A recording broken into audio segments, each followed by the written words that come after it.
स्वागत है आप लोगों का कक्षा 8 में गणित की कक्षा में बीजीय व्यंजक का भाग। और ये पिछले अभी तक हम लोग क्या क्या पढ़ चुके हैं? चर और अचर। हाँ, चर अचर क्या होता है।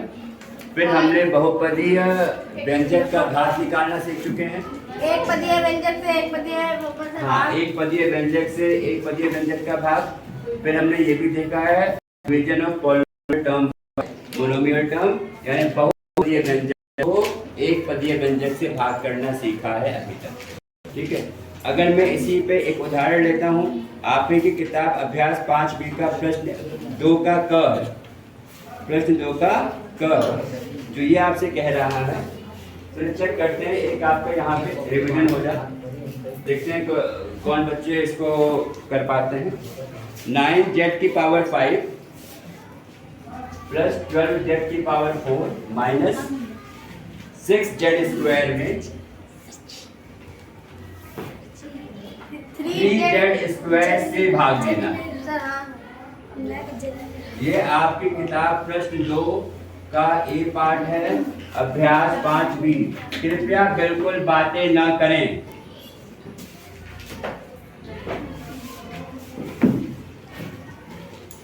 बताइए।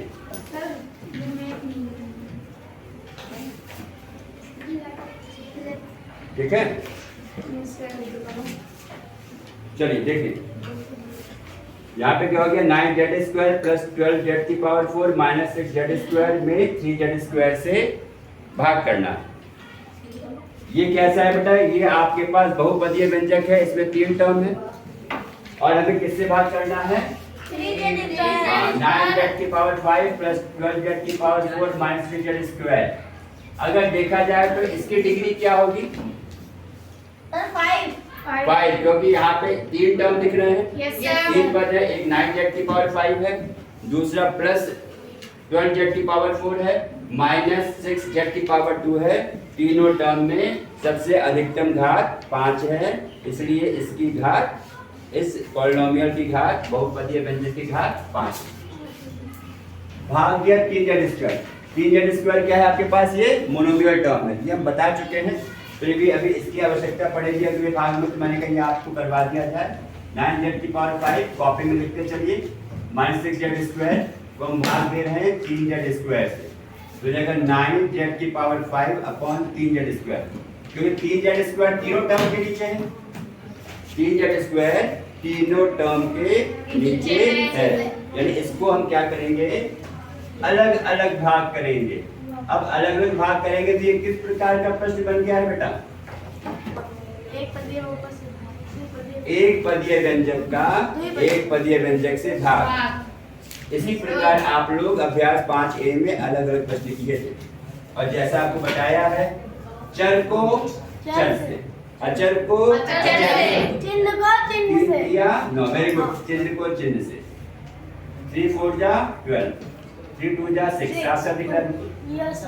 अब देखो 3z की पावर 5 है, z की पावर 2 है, ध्यान आ रहा है कैसे करते हैं इसमें? कक्षा 7 का घातांक का पाठ देख लीजिएगा, घात माइनस कर देते हैं, है ना? माइनस कर दिया, इसको आप डायरेक्ट भी लिख सकते हो। चलो यहाँ माइनस करके दिखा देते हैं। 5 माइनस 2 प्लस 4z की पावर 4 माइनस 2 माइनस 2z की पावर 2 माइनस 2 कह सकते हैं, 3z की पावर 3। अब जो प्रश्न बताने जाऊंगा उसमें इसी चीज का यूज होगा आपके पास। z की पावर 0 आ जाएगा, और z की पावर 0 का मान 1। किसी भी का भी अगर घात 0 होता है तो उसका मान आपके पास 1 हो जाता है। ये आप ही की किताब का प्रश्न है, लगाइएगा, कार्य पुस्तिका के प्रश्न लगाने आपको, इतना सही है। अब आ जाते हैं, अब हमने किससे भाग दिया बेटा? यहाँ पे एक पदीय व्यंजक। अब हम देखेंगे द्विपदीय व्यंजक से कैसे भाग लेना है, बहुत ही महत्वपूर्ण है आगे आने वाली कक्षाओं के लिए भी। मैं फिर से कहना चाहूँगा, जो भी आप बच्चे आगे मैथ में पढ़ोगे, अब जो बताने जा रहा हूँ, आगे जाके बड़े क्वेश्चंस के ये छोटे से पार्ट होंगे। अगर ये समझ में नहीं आएगा तो आगे भी प्रश्न करने में दिक्कत आएगी। ठीक है, ये समझ में आ गया ना? बहुपदीय व्यंजक को जब एक पद से भाग करना है, इसको अलग अलग कर लीजिए। अलग अलग देखा जाए, यहाँ पे 3 टाइप के आपके पास ये जितने पद होंगे ऐसे बन जाएंगे। इसको फिर आप अलग अलग क्या करोगे, हल कर लोगे। ठीक है, अब हम किस क्या सीखेंगे, बहुपदीय व्यंजक को द्विपदीय या कह सकते हैं बहुपदीय व्यंजक से भाग करना। अभी तक एक ही पद था। चलिए अब इसमें भी हम 8वीं किताब का एक प्रश्न लेके समझा देते हैं और प्रश्न का अभ्यास अवश्य करिएगा। बहुत ही इंपॉर्टेंट टॉपिक है बेटा, और मैथ्स में जो भी आप अभी पढ़ रहे हो आगे आने वाली कक्षाओं में ये अवश्य फिर से पढ़ा जाएगा या इसका प्रयोग किसी दूसरे प्रश्न को करने में किया जाएगा। चलिए अब यहाँ पे अभ्यास 5B का ही हम एक और प्रश्न लेते हैं। इसका प्रश्न 2 का ख ले लेते हैं, आसान सी चीज है और मैं काफी कॉन्सेप्ट इसमें बता दूंगा। प्रश्न 2 का ख है बेटा कि आपके पास x² प्लस 9x प्लस हाँ 20 कोष्ठक में x प्लस 4 से हाँ इसमें इस में x प्लस 4 से भाग देना है। बहुत ध्यान से देखिएगा बेटा, भाग हम लोग बचपन से करते हुए आ रहे हैं। अब मेरे ख्याल से मैं फिर से उसी को रिपीट करना चाहूंगा, इसमें किसी को डाउट नहीं होगा। जीवन का पहला भाग है ना, 2 को क्या कहते हैं, भाजक। 6 को, 3 को, ये कोई टेंशन नहीं किसी को। अगर मैं इसको ये कहता हूँ कि 6 का फैक्टर 2 और 3 है, कोई दिक्कत है किसी को? या हम कहते हैं 6 का गुणनखंड 2 और 3 है, क्यों है? क्योंकि शेषफल शून्य है। शेषफल शून्य आ रहा है, यानी शेषफल अगर शून्य आता है, बहुत इंपॉर्टेंट फैक्टर को ध्यान दीजिए, फिर आगे भी हम काम करेगा। अगर ये कहता है कि शेषफल शून्य आता है तो भाजक और भागफल, शेषफल शून्य आता है तो भाजक और भागफल भाज्य के गुणनखंड होते हैं, है ना। भाजक और भागफल भाज्य के गुणनखंड या फैक्टर होते हैं। कोई दिक्कत किसी को? कोई दिक्कत किसी को? चलो एक और देखते हैं। अब इसी से देखो हम लोग सीखेंगे बेटा, अगर मैं इसकी बात करता हूं तो क्या 2 फैक्टर है, इसमें हम फैक्टर नहीं कहेंगे। अब ये तो पता है ना कि भाई 7 का गुणनखंड 2 नहीं है। क्यों नहीं है? क्यों नहीं है? क्योंकि यहाँ पे शेषफल शून्य नहीं है, शेषफल शून्य नहीं है। बस ये 2 चीज याद रखनी है। अब आगे बढ़ते हैं। अब x प्लस 4 भाजक x² प्लस 9x प्लस 20। पहला मैंने क्या बताया था भागफल में, जब भी भाग करने की स्थिति आएगी तो आप हमेशा पहले पॉलिनोमियल को चर के घटते हुए घात के क्रम में लिखना है। Decreasing powers of polynomial, x की पावर 2 है प्लस 9x है प्लस 20। अब देखो बहुत ध्यान से, मैं अगर कहूं यहाँ पे भाज्य का प्रथम पद क्या है, ये यहाँ पे कह सकते हो रफ्तार। बहुत 1-2 बार समझ लोगे, आसानी से अपने आप करने लोगे। भाज्य का प्रथम पद क्या है बेटा? x²। Very good. भाजक का प्रथम पद क्या है? 9x।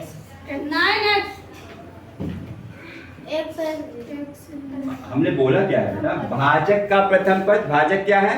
x plus 4। x plus 4। भाजक का प्रथम पद x। अब हम क्या करेंगे, भाज्य के प्रथम पद को भाजक के प्रथम पद से भाग दे देंगे। अब देखो ये उसी तरह बन गया ना, मोनोमियल टर्म को मोनोमियल टर्म से भाग देना। ये तो बना, ये कितना आ जाएगा? x आ जाएगा। इसमें देखो घात 2 है, घात 1 है, या ऐसी घात 2 है तो मतलब क्या हो गया? x गुणा x बटे x। कैसे नहीं कर सकते हो? अब देखो इस x को ये भाग दे क्या है, किसको भाग दे क्या है? भाज्य के प्रथम पद को हमने भाग दिया है भाजक के प्रथम पद से। ये आपका भागफल का पद आ गया, ठीक। अब ये कहाँ लिखेंगे हम? ये हम लिखेंगे बेटा भागफल में लिखेंगे इसे। अब इसमें हमें किससे गुणा करना होगा? देखो x गुणा x प्लस x, यानी जो भी ये आया है x। भाज्य के प्रथम पद को भाजक के प्रथम पद से भाग करने के बाद जो भी आया है वो आपका भागफल का एक टर्म हो गया। उस भागफल के एक टर्म को हम किससे गुणा करेंगे? भाजक से, पूरे भाजक से। ये कितना आएगा गुणा करके? x गुणा x x square x plus 4x plus 4x, यानी हमने यहाँ पे x लिखा है बेटा और यहाँ पे गुणा किया है, देखो x स्क्वायर प्लस 4x। अब यहाँ पे बीजीय व्यंजक का आ गया है सब्ट्रैक्शन, ठीक है। क्या करते हैं घटाने में? नीचे वाले टर्म के साइन चेंज हो जाते हैं, बताया था कई बार आपको। साइन चेंज हो जाते हैं, ये कैंसिल हो जाएगा आपके पास। ये कितना आ जाएगा देखो? 9x माइनस 4x, हाँ 5x आ जाएगा प्लस 20। अब इसके बाद क्या हो गया? अब ये जो आपके पास 5x प्लस 20 है ये आपका हो जाएगा भाज्य। अब किसको भाग देना है? इसी 5x प्लस 20 को भाग देना है। अब ये भाज्य बन गया है, इसकी जगह जैसे हम लोग भाग करते थे संख्याओं का वैसे ही है ये। अब प्रथम पद इसमें क्या है? 5x, यानी अब ये भाज्य हो गया। इसका प्रथम पद 5x, भाजक का प्रथम पद x। इसको भाग दे दो, कितना आ जाएगा? x कट जाएगा, आ जाएगा 5 आएगा। अब क्या करेंगे? इस 5 को हम गुणा करेंगे किससे? भाजक से। ये कितना आएगा गुणा करके बताओ? Sir 5x plus 20 5x plus 20 आ जाएगा। आएगा बोलते अब 5 यहाँ पे हम प्लस 5 लिखेंगे, है ना। 5 गुणा x 5x प्लस 20 हो जाएगा। Sign of lower term change करके दिखा दोगे, ये कैंसिल हो जाएगा। यहाँ पे शेषफल क्या आ गया है? शून्य। शेषफल क्या आ गया है? शून्य। अब शेषफल शून्य आने पे मैंने क्या बताया था? अभी बताया था सर, जिस पर शेषफल शून्य आ जाए तो भाजक का भी गुणनखंड होते हैं। हाँ, अगर शेषफल शून्य आ जाता है तो भाजक और भागफल भाज्य के गुणनखंड होते हैं। यानी हम क्या कह सकते हैं? x प्लस 4 और x प्लस 5 दोनों क्या है? x square plus 9x plus 20 के गुणनखंड हैं। अब इसका क्या मतलब हो गया? इसका क्या मतलब हो गया? देखो हमने यहाँ पे क्या है, अतः क्यों यहाँ पे चाहो तो लिख सकते हो और आराम से अपने समझने के लिए, क्योंकि यहाँ पे शेषफल क्या है बेटा? शून्य है। अतः x प्लस 4 अच्छे समझिए, तो आगे प्रश्न में भी काम आएगा बेटा। एक क्वेश्चन में अच्छे समझ लीजिए क्या है ये। हाँ, ये क्या है? किसके हैं? ये गुणनखंड हैं। किसके गुणनखंड है? ठीक है, गुणनखंड है। किसके गुणनखंड है? भाज्य के। ये इसको ऐसे आप लिख दो सही से। अतः लाइन मारो दीजिए, x square plus 9x plus 20 के गुणनखंड क्या है? x प्लस 4 और x प्लस 5 है। कोई दिक्कत किसी को? अब गुणनखंड मतलब क्या हो गया? फैक्टर्स। अरे तुम सही है। हम x square plus 9x plus 20 बराबर क्या हो जाएगा? x plus 3 into x plus 4 into x plus 7। इसको देख के कुछ ध्यान आ रहा है आपको? Yes sir. इसके लिए आगे आ रही बताइए।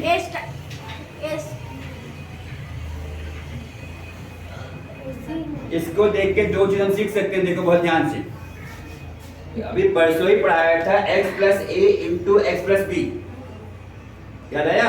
x plus a into x plus b was equal to x square plus a plus b into x plus a B.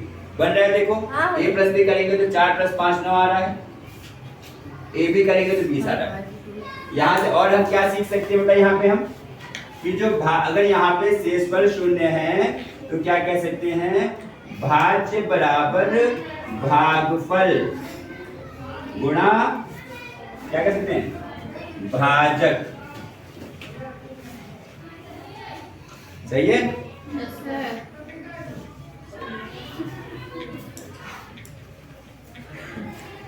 आगे बढ़े। Yes sir. सही है? Yes, अब sir. इसी में से बात सीधी सीधी आ गई। अब एक और प्रश्न कर लेते हैं। चलो यानी शेषफल शून्य हो जाएगा तो भाज्य बराबर भागफल गुणे भाजक, ये बात सीखी हमने। और क्या देखा, शेषफल शून्य होगा तो भाजक और भागफल भाज्य के गुणनखंड होंगे। चलो आगे बढ़ा जाए। अब इस पे प्रश्न देख लिया जाए, अंग देख लेते हैं। प्रश्न 2 का अंग लिखिए।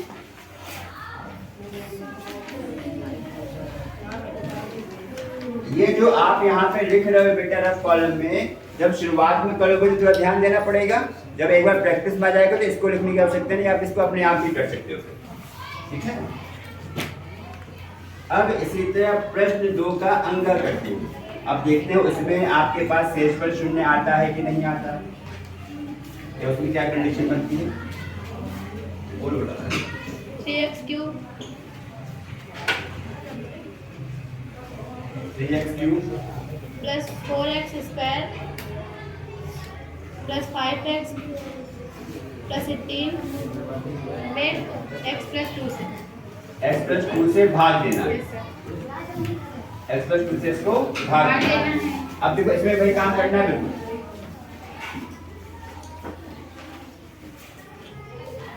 जो आवश्यकता है बस वही बता रहा हूं। बाकी देखो उसी पैटर्न में इसमें चलेगा, बिल्कुल बिना दिक्कत के, बहुत आराम से। यहाँ पे भाजक क्या है,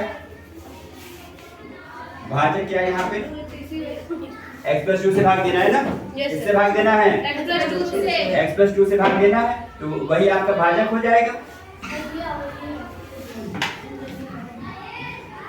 और भाज्य क्या है, भाज्य 3x cube plus 4x square plus 5x।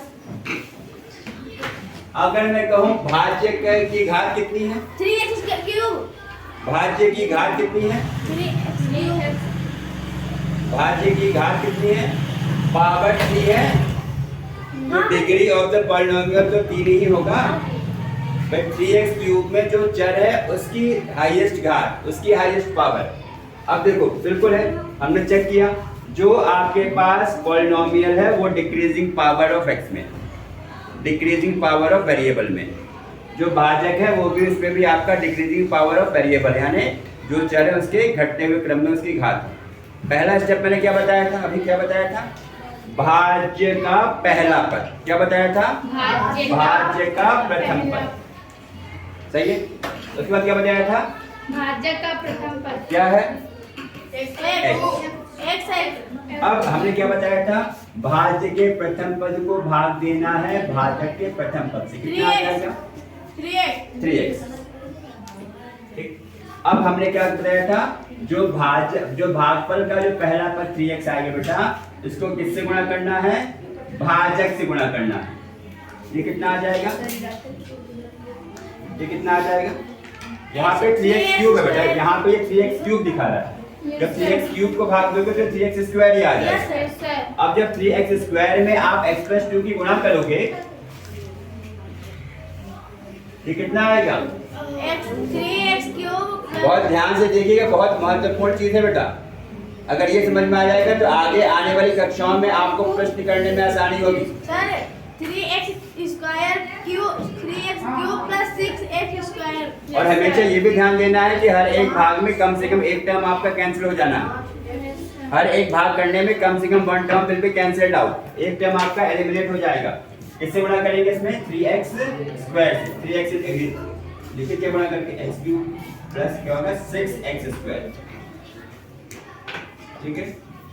Sign of lower term change हो जाता है, यस सर, आपके पास ये कैंसिल हो जाना है, यस सर। ठीक। अब ये कितना आएगा, plus minus 2x square plus 5x। अब क्या हो गया, ये भाज्य हो जाएगा। इसमें पहला पद क्या है, माइनस का 2x स्क्वायर, पहला पद है माइनस 2x स्क्वायर, तो चिन्ह का चिन्ह से, हाँ चिन्ह के साथ। यहाँ पे क्या पहला पद है भाजक का x। अब इसको हल करेंगे, कितना आएगा देखो बताओ, माइनस का 2x, माइनस 2x आ जाएगा, कितना आ जाएगा, माइनस 2x। तो गुणा, अब यहाँ पे क्या करेंगे बेटा, माइनस 2x को गुणा करेंगे किससे, भाजक से, x प्लस 2 से, कितना आ जाएगा ये, सर बताते रहिए इसे, square plus 4, minus 2x square minus 4x minus यहाँ पे बोला minus 2x square minus 4x कितना आएगा? साइन ऑफ लोअर टर्म ये चेंज सर करता कट है, जाएगा और फिर बचेगा यार नीचे 9x का साइन आप चेंज करते हो, ये कितना आ जाएगा? 9x 9x। प्लस 18 यहाँ पे आपने 18 कॉपी की। अब इससे अब तो समझ में आया। अभी इसको किससे गुणा करेंगे? 9 से 9 से। किससे गुणा करेंगे? प्लस 9 से, क्योंकि वही चीज यहाँ भी करेंगे। देखो 9x आ गया है, 9x को जब आप x से भाग दोगे तो यहाँ पे आपके पास 9 ही तो आएगा, है ना? फिर 9 को हम किससे गुणा करेंगे? x प्लस 2 से। कितना आएगा? 9 into x 9x। 9 2 जा 18 कैंसिल हो जाएगा, भागोगे, ये भाग ही करना था। अब यहाँ से हम लोग क्या क्या सोच सकते हैं, क्या क्या कर सकते हैं?